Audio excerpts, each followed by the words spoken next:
Hey friends, what's up? Welcome back. I am so sorry. I said I wasn't going to be doing videos like this, but to be completely honest, doing sit down videos weekly of every book that I've read while I had good intentions with that is just not necessarily something that made a lot of sense for me logistically with like how life is. So today I'm going to be sitting down and talking about the 12 books that I read in June. I set my goal this year for 150. Last year I read 105. Most of that is going to be my backlog books for my TBR shelf, which are quite a few of the books that I have to talk about today. So I'm going to go ahead and get started and not waste any more time. Some of these were also borrowed from the library. It's usually like a 50-50 split between the library and then the books that I own or books that I am purchasing. So quite a few of these are books that I rented from the library as well, which starts with Rewind It Back.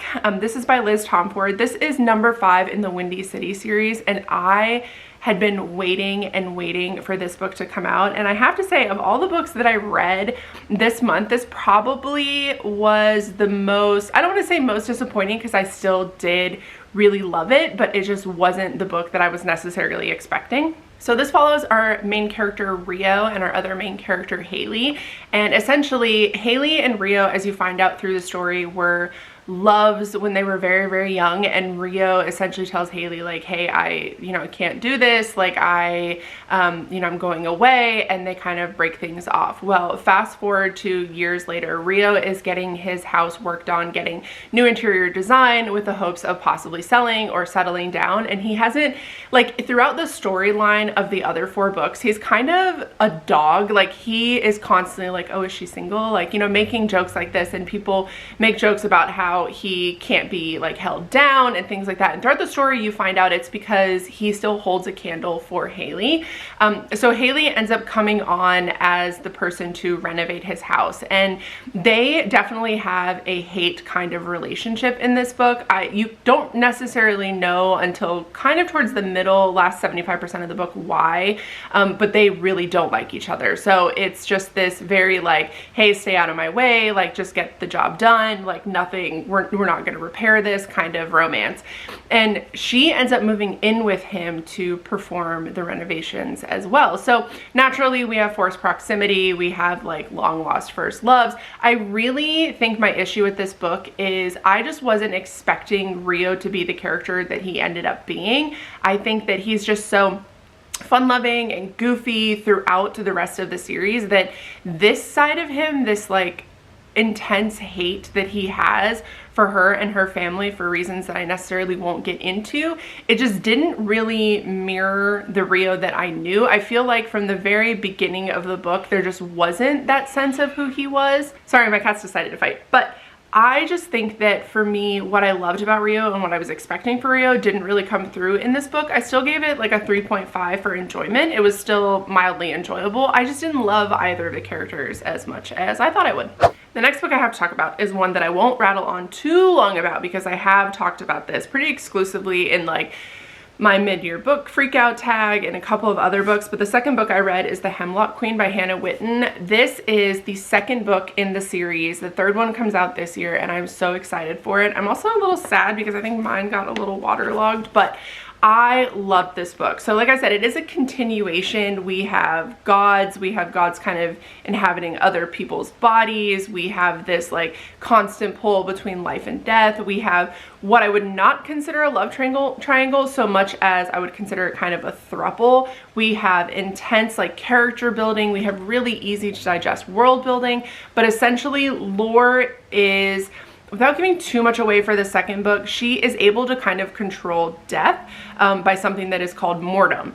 And another character in this book, his name is Sebastian, he's able to kind of control light and life. And they kind of have to team up in this book to sort of unite against another nation that is attempting to take down their kingdom. So that's the basis of the book, but what I love so much about this is the characters. It is the slow burn, pining romance. It's the world building that is, like I said, so easy to digest. I love, love, love this series. I love the way Hannah writes. I love her characters, and I'm really, really excited for the third one. The next book I read is actually one that I'm also not super in love with, but not the worst book that I read this month, and it's The Life Impossible by Matt Haig. This basically follows our main character, Grace, who is a retired math teacher from the UK, and she meets a woman when she's much, much younger and basically tells her like, hey, you gotta go for your dreams. So her friend, or kind of just somebody she's sort of a little bit knows, decides to move to Ibiza and start this new career. She's like a music teacher, so she ends up like starting to sing in all these clubs and things. And so fast forward to when Grace is in her 70s, both her son has tragically died and her husband has passed away.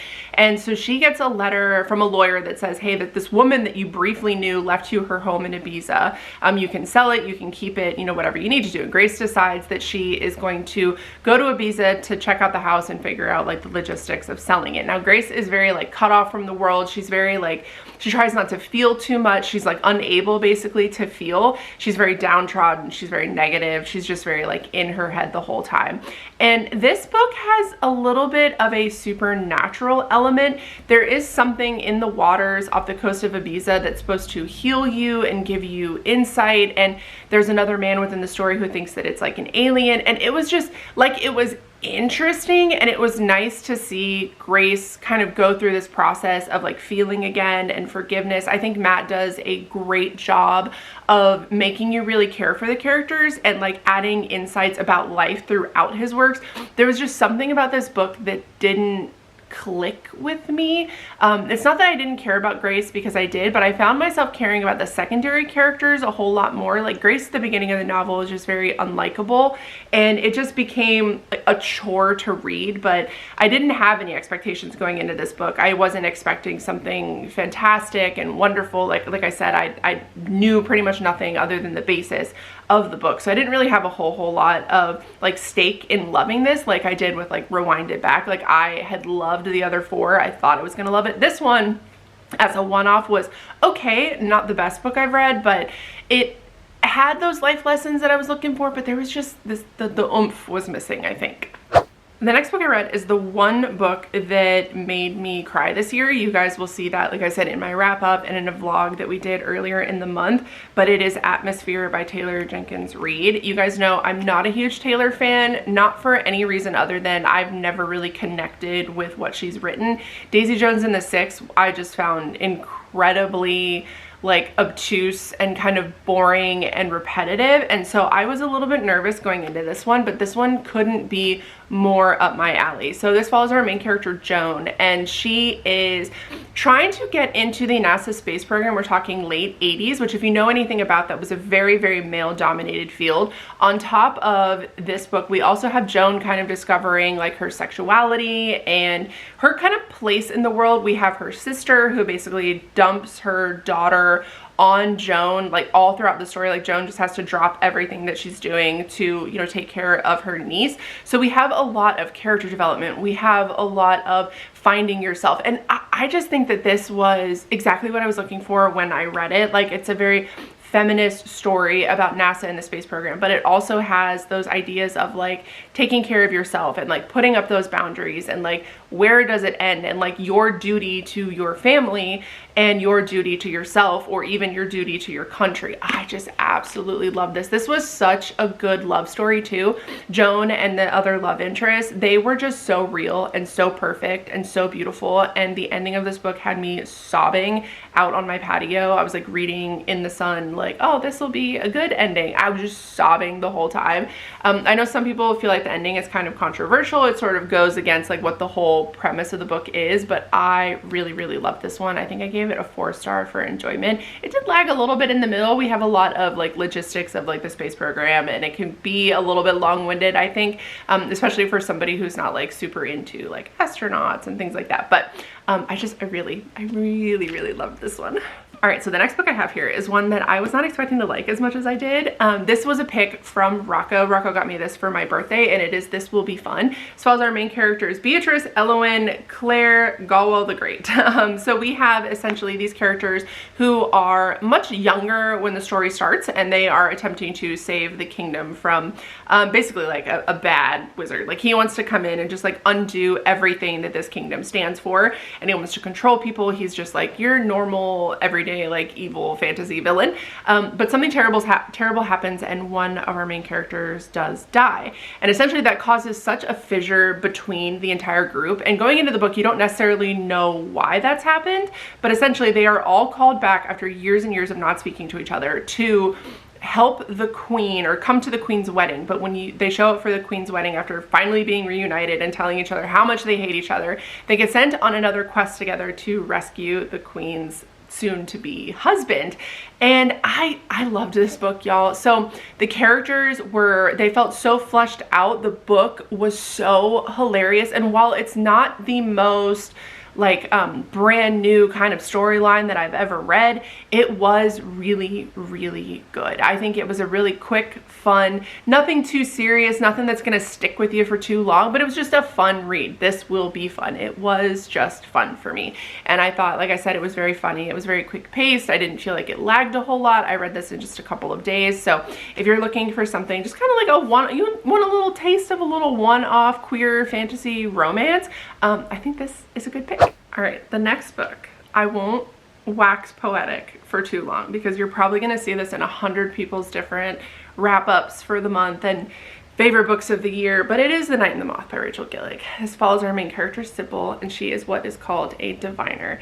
And she works in what I would consider a church, and essentially what her role is, it is to be drowned and therefore giving people kind of a glimpse into what the omens think of you, essentially. Like, I don't know how else to say that, but all shit goes wrong. So Sybil ends up working with a knight named Rory, and what you find out through the novel is that Rory does not believe in the gods. He does not believe in the omens, which is all Sybil has ever known. The other women who work with her at this church, this cathedral that she essentially works in with the abbess who kind of oversees everything, they don't know each other. They wear these shrouds. They've never seen each other. They don't know what they look like. And their job day in and day out is to essentially be drowned so that they can give what I would consider a prophecy to the people who come to visit them, obviously for coin. Well, when the king, who Rory serves, comes to get his divination or to have the diviners, you know, look into what the omens feel about him, all the omens come back with a negative response to him. And Rory, our other main character, is basically just like so put off by this whole experience. He's just laughing it off, talking shit like the entire time. And eventually the other 5 diviners that are there with Sybil start going missing. And so Sybil pulls Rory and the king and Maud, who also works for the king, into this plan to essentially find them, because the king needs Rory to basically make himself seem more of a legitimate king because of what happened with his father or his grandfather. So I was not expecting to love this book as much as I did, but the writing, the characters, the storyline, everything was just so beautifully done. There were a couple of things that I didn't love about it, so I think I gave it like a 4.5, 4.25 on my enjoyment scale, but overall this was just such a fantastic book. Like I said, I won't continue too much, but if you have read it or you're not going to read it and you just kind of want to know what it's all about, like I said, I'll list the spoilery vlog up here for you, but definitely one of my favorite books for the year. All right, let's talk about a book that I didn't love, and that would be Off to the Races by Elsie Silver. I think you either love one series or the other more. This essentially follows 2 characters. Billy is our FMC and Vaughn is our MMC. And Vaughn is like rich, playboy, billionaire, works for his family. Family runs like a mining business, I think is their other business. They don't necessarily go too much into that, but his grandfather runs like horse racing, like breeding horses, racing them. And his grandfather is embroiled in a scandal, has a heart attack and dies. And so Vaughn spends a lot of the book trying to figure out like what is real about his grandfather and what's not. Well, in comes Billy, who's also from a rich family, but basically like both middle fingers out, just like leaves the family because she doesn't like how they view her. There's like a scandal that her father is embroiled in, and she pieces out because she's like, look, I don't need to deal with this. I'm 18, I'm done. And she becomes like a very well known, or like throughout like other circuits, like horse trainer. Like she's not like super well known, but she's like under the table well known. And so when Vaughn decides like, hey, I need to get the horse business reputable again, I need to get it up and running, like what can I do? And he asks Hank, who works for him, to find like an unknown horse trainer that he trusts, that can come in, that doesn't know about the circuit, right? Like isn't connected in any way to anything that happened with his grandfather. So in comes Billy. And Billy is essentially given the impossible task of training one of Vaughn's horses to get him ready for, you know, racing and all of that. That's the basis. This is very, very, very much so a hate to love romance. And speaking of that, I hated Vaughn the entire novel. Like, I'm interested to see what the rest of the series looks like. I don't want to give up on it, but I just could not stand Vaughn. He was so icky to me, I guess is the best way to put it. So Billy, very, very fiery, like very like, I know what I want, I've been through shit, I'm gonna do what I want to do what I need to do, like I believe in myself. And then we have Vaughn, who basically the whole fucking time is like, I hate her, she's worthless, and then like slowly starts to see like what she's able to do. And I didn't love that. Also, Vaughn from the very beginning is basically talking about hate fucking her the entire time, and I'm like, I get that this is like hate to love and Vaughn's like working through some shit, but I just found that so uncomfortable, like not in like an inappropriate way other than the fact that he's her boss. Like we definitely have like a power dynamic issue going on, but Billy's definitely written in a way where like it's not really a power dynamic. She's gonna do or not do like what she wants to do. So there's something inappropriate happening there, but I just think that he was just a horn dog the entire time. So once the romance started, I was like, yeah, I'm kind of over this. Like, I don't really like him. Like, I don't really feel like they're made for each other or whatever. I really just felt like Billy should have gone off and found something else to do, someone else to do. I didn't love this. And I didn't like the like horse racing aspect of it. And there was like animal abuse at one point, like, and she kept comparing Vaughn to the horse that she was training. And I swear to God, like, it made me like tense up every time. Like I was so tired of hearing it. Like every single time she talked about like them being alike and her breaking the horse basically and like loving the horse and trying to get him to do it. Like it just, it was cringy. It was cringy. It was cringy and I didn't like it. And I'm interested to see what the next book is. But if the next one is just as bad, I'm probably gonna give up on that series, which is really sad because Elsie is one of my favorite new authors of the year. So like, what the fuck?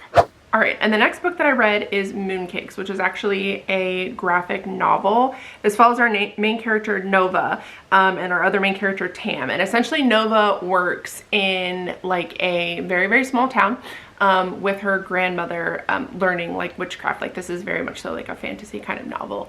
But in comes Tam, who was her friend when they were much, much younger, because there are reports of this great white wolf that is essentially terrorizing the forest, like surrounding the village. So Nova goes out to find the wolf, realizes that it's Tam, they reconnect. But what you find out through the story is there's actually something else going on. So Nova and Tam and her grandmother kind of come together to try to solve like what's going on, while at the same time Tam is kind of reported to be the only person who can solve what is essentially becoming a demon problem.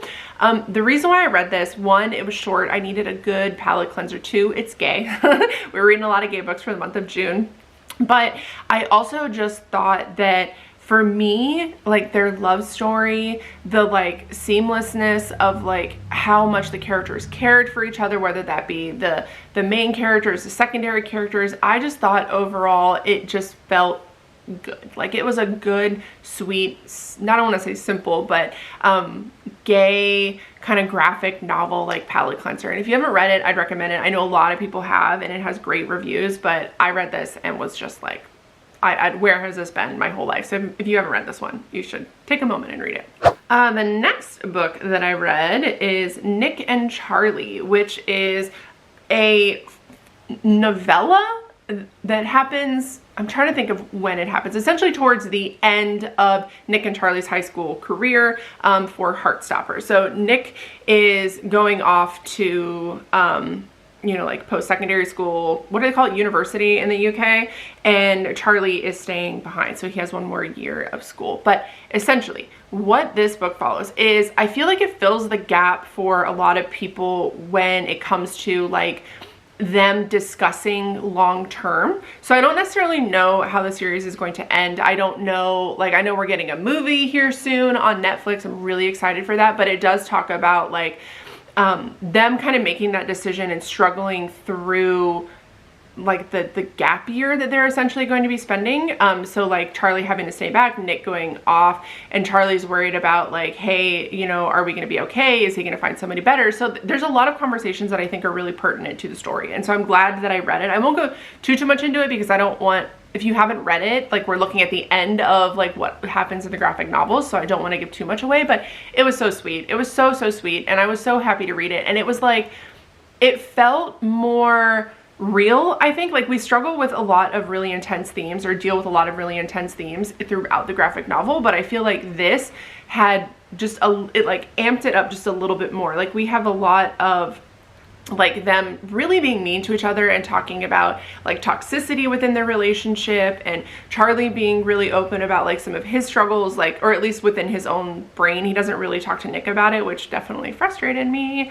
But I really like this. I thought it was a good add-on for the rest of the series.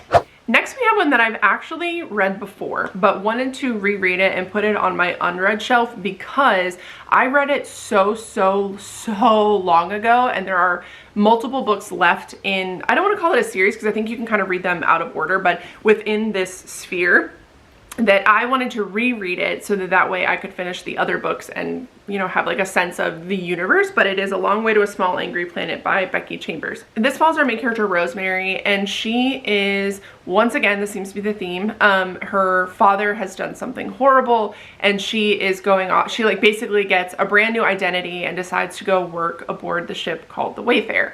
And it is a human run ship, or at least the captain is human, and everybody else on the ship, there are different kind of like alien life forms that are there. There are people that are modded. There's just so much happening. Like this is very much so a sci-fi novel, but I will say, as somebody who does not like sci-fi, the stories, the characters, the love, this is also like it's very, how do you want to call it? It's very progressive. So we have a lot of talk on gender. We have a lot of talk on sexuality. We have a lot of talk on, you know, being intimate with each other. And we have a lot of talk on like non-binary and just different definitions of what love means to people, and or like what self and identity means to people. And I think right now this should be a book that I think a lot of people read. I just think that it was beautiful. It was beautifully written. It was, the characters were so stunning. Like, you guys, I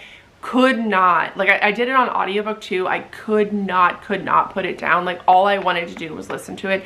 There were times where I laughed. There were times where I was like, you know, struggling to like get to the next chapter because I was like, I have to know that everybody's okay. And this book just really makes you care for people. It's just very simply a story about a group that is punching a hole, what's called a hole, through space with their little ship to go work or to start an alliance with this other alien group. Like, that's the premise of the novel. But the actual premise of the novel is the relationships. It's the found family. It is the love. It is the caring that these characters have for each other. This was just so beautiful and breathtaking, and definitely one of my favorite reads of the month. Also, I have a movie ticket in here. Do you guys want to know what movie I went to? Ready Player One. Oh, damn. I got a receipt in here for Ready Player One that I went to on April 4th, 2018. That is bananas. The next book I read was a borrow from the library, and it's Practical Rules for Cursed Witches. This was nothing like what I thought it was going to be. It follows our main characters, Delilah, Kieran, and Briar. And essentially, in the world that Delilah lives in, well, that they all live in, witches who are not loved but not hated, they're just kind of accepted in this world. They go on something that is called a calling. And if they fail their calling, they have 3 months, I believe, to do it. If they fail their calling, basically their powers are all taken away.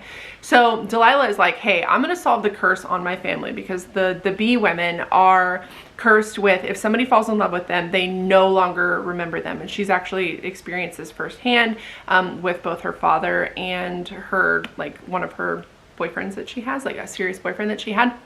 But you find out throughout the novel that her father didn't actually fall in love with her mother. It was kind of like a one-night thing, and he left before anything like that could happen.